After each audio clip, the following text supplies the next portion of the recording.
Quest Audiobooks presents an unabridged recording of My Mother's Murder, A Daughter's 35-Year Search for Truth by Gina McGavin and Jane Hamilton. Narrated by Fiona McNeill. Prologue. On October 2nd, 1984, just 3 weeks after we buried my dad, I was busy preparing dinner for my family when the phone rang. Expecting the caller to be my husband to say he was either on his way home or working late, I was surprised to hear the voice of one of my siblings. There had been animosity at Dad's funeral. I braced myself for an argument. Martin was upset. His voice was shaky. I felt a stirring of alarm. "Gina, I've just been to my ma's.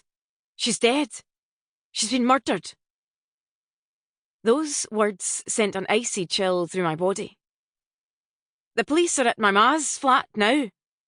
When I went to her door, I didn't get an answer. I looked through the letterbox. The lights and the central heating were on. The smell was so bad I knew that something was very wrong. I kicked the door in and found her body." His words weren't sinking in. I was silent while my brain scrambled to process what he had just said. Then, shock kicked in, and I went into automatic pilot mode. Think, Gina, think.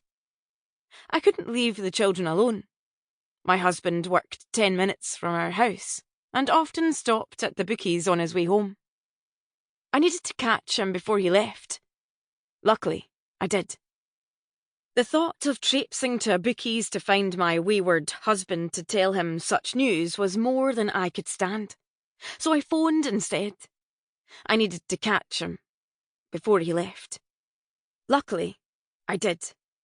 I had, in my head, rehearsed what I was going to say. Something gentle and not too dramatic. When my husband came to the phone, the first words that came out my mouth were, "Mum has been murdered. You have to come straight home." Whoever thinks they're going to have to tell people their mum was murdered? Little did I know, I would spend decades saying it. Author's note. As you read this book, you may wonder why I bothered to fight for a woman I barely knew. A woman who abandoned all of her children in pursuit of a happiness that proved as unreliable as she was. Sample complete. Ready to continue?